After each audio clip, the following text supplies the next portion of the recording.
திருச்சிற்றம்பலம். ஐந்து கரத்தனை ஆனை முகத்தினை இந்தி நிழம்பிரை போலுமை இத்தனை நந்தி மகந்தனை ஆனை கொழுந்தினை புந்தியில் வைத்தடி போற்றி செய்கின்றோம். திருச்சிற்றம்பலம். நேயர்கள் அனைவருக்கும் இனிய வணக்கம். இந்த நிகழ்ச்சியில் நம்ம பார்க்க போகிறது நேயர்கள் பப்ளிக்கில் கேட்கின்ற ஜோதிடம் மற்றும் அது சம்பந்தமான விஷயங்களுக்கு நம்ம கொடுக்குற பதிலும், அது சம்பந்தமான விளக்கங்களும், அது சம்பந்தமான கைடன்ஸ், பரிகாரம், ரெமெடிஸ் சம்பந்தமான விஷயங்களை இந்த நிகழ்ச்சியில் நாம் பார்க்கலாம். இப்போ ராசியை பொறுத்த வரைக்குமே எல்லாரும் என்ன பண்ணுவாங்க, இந்த கல்யாண நேரத்தில் பொருள் வாங்குற நேரத்தில் தான் யூஸ் பண்ணுறாங்க. அது அவங்க தேடுவாங்க, தேடி பார்ப்பாங்க. அப்படி உங்கள் ராசி என்ன, உங்கள் ராசிக்கு என்ன மாதிரிலாம் யோகம் இருக்குன்னு கேட்டீங்களே, அது நீங்களே கேட்டலாம். சரி, இப்போ நான் ரிஷப ராசி. கேப் கழட்டிடலாமா? இப்போ நான் ரிஷப ராசி. இப்போ எனக்கு காரு என்ன வாங்க முடியுமா? வேற என்ன வாங்கணும் உங்களுக்கு? காரு. கல்யாணம் ஆச்சா? கல்யாணம் ஆச்சு.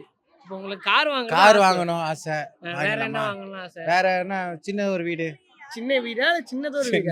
சின்னதோ ஒரு வீடு. ஸோ உங்களுக்கு காரு, சின்ன வீடு வாங்குறது, வீட்டுல வீடு கட்டுறதுக்காக நீங்க கேக்குறீங்க, சரிங்களா? இது மட்டும் நடக்குமான்னு கேக்குறீங்க இந்த வருடத்துல. இந்த நேயருடைய கேள்வி, அவர் ரிஷபராசி, கார் வாங்கலாமா, அதுக்கு வாங்குறதுக்கு அவருக்கு யோகம் இருக்கா, அதே மாதிரி வீடு வாங்கணும், அது குறிப்பிட்டா சொல்கிறாரு, ஒரு சின்ன வீடு வாங்கணும் அப்படின்னு சொல்கிறாரு. நல்ல ஒரு சிறப்பான ஒரு கேள்வி, இன்ட்ரெஸ்டிங்கான ஒரு கேள்வியாக இருக்குது. பொதுவாக இப்போ ரிஷபராசி, ஸோ ரிஷபராசிங்கிறது பார்த்திங்கன்னா பொதுவாக அவர்கள் உழைப்பாளிகள் ரிஷபராசிங்கிறவங்க. ஸோ இந்த ரிஷபராசிக்கு இப்போ பொதுவாக எல்லா கிரகங்களுமே ஓரளவுக்கு அனுகூலமாக இருக்குது. ஸோ இப்போ நம்ம சொல்கிறோம் இந்த ராசிக்கு நல்லா இருக்குது அப்படிங்கிறதெல்லாம் பொதுவான பலன்கள் தான். அவங்கவுங்களோட ஜாதகத்தில் எப்படி இருக்குங்கிறது தான் ஃபஸ்ட்டு முக்கியம். ஸோ அதை வச்சு தான் அவங்களுக்கு மேக்ஸிமம் பலன்கள் வரும். ஸோ இப்போ நான் இந்த ரிஷபராசிக்கு நல்லா இருக்குங்கிறது ஜென்ரலாக நான் சொல்கிறது திருக்கணிதப்படி சனி பயிற்சி நடந்து சனியும் நல்லா இருக்கார். குரு பகவான் ஜென்ம குருவாக இருந்தார், ரிஷபத்துலேருந்து மிதுனத்துக்கு போயிட்டார். சர்ப்பகிரகங்கள் ராகு கேது பயிற்சியும் ஓரளவுக்கு, ரொம்ப ஆகாவோகம் இல்லைனாலும் ஓரளவுக்கு ரொம்ப மோசமாக இல்லை. ஸோ பொதுவாகவே ஜென்ரலாக ரிஷபத்துக்கு நல்லா தான் இருக்குது. ஸோ இவருக்கு வாகனம் வாங்கிறதுக்கான யோகம் இருக்கா அப்படின்னா பொது பலன்படி இருக்குது அவருக்கு. ஸோ அதுக்குரிய ஃபைனான்ஸ் இருக்கான்னு ஃபஸ்ட்டு பாருங்கள். இஎம்ஐ கட்டக்கூடிய இதெல்லாம் உங்களுக்கு இருக்கான்னு பாருங்கள். ஏன்னா அது கார் வாங்குறதுங்கிற இன்றைக்கி பெரிய பிரச்சனை கிடையாது, முன்னாடி மாதிரி கிடையாது. கையில் ஃபியூ தௌசண்ட்ஸ் இருந்தால் கூட என்னை புக் பண்ணிடலாம், 50,000 இருந்தால் கூட கார் வாங்கிடலாம். பட் கண்டினியூஸாக உங்களுக்கு இஎம்ஐ கட்டக்கூடிய இருக்கான்னு பாருங்கள். ஃபைனான்ஷியலாக அந்த ஸ்டெபிலிட்டிங்கிறது ரொம்ப முக்கியம். அடுத்தது வீடு. ஸோ அதே சேம் ப்ரொசீஜர் தான் வீட்டுக்குமே ஸோ வீடு வாங்குறதுக்கு நிறைய ஆப்ஷன்ஸ் இருக்குது. உங்கள் பட்ஜெட்டுக்கு ஏற்ற மாதிரி நீங்கள் வீடு வாங்கலாம். சின்ன வீடு கூட வாங்கலாம், சிட்டிக்குள்ளே வாங்கலாம், சிட்டியை விட்டு வெளியில் அவுட்டரில் வாங்கலாம், சப்பர்பனில் வாங்கலாம், எங்கே வேணாலும் வாங்கலாம். ஸோ உங்களுடைய ராசியை பொறுத்தவரையில் அதுக்கான வாய்ப்புகள்லாம் இருக்குது. இதெல்லாம் நடக்கணும் அப்படின்னு சொன்னால் ரிஷபராசிங்கிறது சுக்கிரனுடைய ராசி தான் ரிஷபராசி. சுக்கிரன் நமக்கு எப்போவுமே யோகத்தை, அதிர்ஷ்டத்தை கொடுக்குறவர், பணத்தை கொடுக்கறதுக்கு ஒரு முக்கியமான கிரகம் சுக்கிரன்.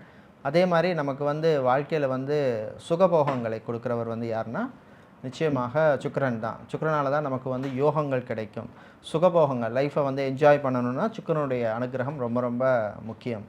ஸோ இன்னும் பொதுவாக ஜெனரலாக பார்த்திங்கன்னா சினி இண்டஸ்ட்ரி, என்டர்டெயின்மெண்ட் செக்டரில் இருக்கிறவங்க, சோஷியல் மீடியாவில் இருக்கிறவங்க, இவங்கெல்லாம் பார்த்திங்கன்னா எப்போவுமே சுக்கிரனுடைய ஆளுகைக்கு உட்பட்டவர்கள். ஸோ அதனால தான் அவங்களுக்கு தாங்களும் லைஃப்பை என்ஜாய் பண்ணுவாங்க, அதே மாதிரி மக்களையும் என்ஜாய் பண்ணுறதுக்குரிய ஒரு இதை கொடுக்குறவர் சுக்கிரன் தான். ஸோ அதனால் உங்களுக்கு வாகன யோகம் ஜாதகத்தில் இப்போ உங்களுக்கு தசாபுத்தி இருந்தாலோ, அதே மாதிரி வீடு வாங்கிறதுக்கான யோகம் உங்களுடைய ஜாதகத்திலே இப்போ இருந்தால் நிச்சயமாக நடக்கும். ஸோ நான் ஏற்கனவே சொன்ன மாதிரி ரிஷபராசிக்கு பொதுவாகவே ஸோ நல்லா தான் இருக்குது ஓரளவுக்கு. ஸோ அந்த ரெண்டுமே சேர்ந்ததுன்னா உங்களுக்கு நிச்சயமாக நீங்கள் எதிர்பார்க்க அந்த நல்ல விஷயம், வீடு வாங்கணும், கார் வாங்கணும் அப்படிங்கிற நல்ல விஷயம் நடக்கும். அது சின்ன வீடாக இருக்கலாம், பெரிய வீடாக இருக்கலாம், முதல் வீடாக இருக்கலாம், 2வது வீடாக இருக்கலாம், எப்படி வேணாலும் இருக்கலாம் உங்களுடைய ஆசைப்படி. ஸோ அதை நீங்கள் வந்து உங்கள் பட்ஜெட்டுக்கு ஏற்ற மாதிரி நீங்கள் வாங்கிக்கலாம். ஸோ வீடு சம்மந்தப்பட்ட விஷயங்கள்லாம் நல்லா நடக்கணும்னா எப்போவுமே வந்து முருகப்பெருமானை வழிபடுவது விசேஷம். அது மாதிரி வாஸ்து நாட்களில் முருகப்பெருமானை கும்பிட்டுட்டு வாங்க. செவ்வாய் நாட்கள்லையும் கும்பிட்டு வர்றது விசேஷம். அல்லது கிருத்திகை, சஷ்டி, விசாகம், கிருத்திகை நட்சத்திரம் இந்த நாட்கள்லாம் கும்பிட்றது ரொம்ப விசேஷம். அடுத்தது வாகனம், நமக்கு வாகன யோகம் கிடைக்கணும்னா எப்போவுமே வந்து ராகு பகவானை கும்பிட்றது நல்லது. ஸோ நம்ம ராகு நமக்கு யோகத்தை கொடுக்கக்கூடிய ஒரு கிரகம். அதே மாதிரி உங்களுடைய குலதெய்வத்தையுமே கும்பிட்டுட்டு வாங்க. குலதெய்வம் தெரியலைன்னா உங்களுக்கு ஏதாவது ஒரு இஷ்ட தெய்வம் இருக்கும். ஸோ அந்த இஷ்ட தெய்வத்தையும் கும்பிட்டுட்டு வாங்க. நிச்சயமாக நீங்கள் நினச்ச மாதிரி அந்த கார் வாங்குறதுக்கான யோகம் எல்லாம் வந்து சேரும். ஸோ உங்கள் குடும்பத்திலையும் ஒரு பெரிய அச்சீவ்மெண்ட்டாக இந்த வருஷம் இருக்கும். நீங்கள் நினச்சது நடந்ததுன்னா ஸோ ஒரே வருஷத்தில் வீடும் வாங்கியாச்சு, காரும் வாங்கியாச்சு, 2 in 1ங்கிற மாதிரி 2மே நடக்கிறது பெரிய ஒரு விஷயம்தான் வாழ்க்கையில். அது ஒரு பெரிய அச்சீவ்மெண்ட்டாக உங்களுக்கு லைஃப்பில் இருக்கும். ஸோ இது மாதிரி விஷயங்கள்லாம் நடக்கிறதுக்கு வந்து எப்போவுமே வந்து நம்ம வந்து எப்போவுமே ரெகுலராக குலதெய்வத்தை கும்பிட்டுட்டு வர்றது விசேஷம். குலதெய்வத்துடைய அனுகிரகம் நமக்கு வந்து வாழ்க்கையில் ரொம்ப ரொம்ப முக்கியம். ஸோ அதனால் குலதெய்வத்தை தொடர்ந்து கும்பிட்டு வாங்க. எப்போவுமே எல்லாருமே வருஷத்தில் ஒரு தடவையாவது அந்த குலதெய்வம் எந்த ஊரில் இருந்தாலும் சரி, நம்ம இருக்கிற ஸ்டேட்டில் இல்லை வேறொரு ஸ்டேட்டில் இருக்குது, நம்ம இருக்கிற டிஸ்ட்ரிக்டில் இல்லைன்னா வேறு டிஸ்ட்ரிக்டில் இருந்தால் கூட என்ன கஷ்டங்கள் இருந்தாலும் துன்பங்கள் இருந்தாலும் அந்த குலதெய்வத்தை வருஷத்தில் ஒரு தடவை போயிட்டு நேரில் நமக்கு என்ன முடியுமோ அந்த காணிக்கையை செலுத்தி நமக்கு என்ன வேண்டுதல் நம்ம வச்சோமோ அந்த வேண்டுதலை மேக்ஸிமம் நிறைவேற்றி அந்த குலதெய்வத்தை கும்பிட்றது எப்போவுமே விசேஷம். அந்த குலதெய்வத்தினுடைய அருள் எப்போவுமே இருக்கும். நமக்கு பிரச்சனைகள் வர்றபோது குலதெய்வம் தான் நம்மளை வந்து எப்போவுமே காப்பாற்றுறது என்னுடைய பதில். உங்களுக்கு இந்த வருஷம் காரும் சின்ன வீடும் கிடைக்க என்னுடைய வாழ்த்துக்கள்.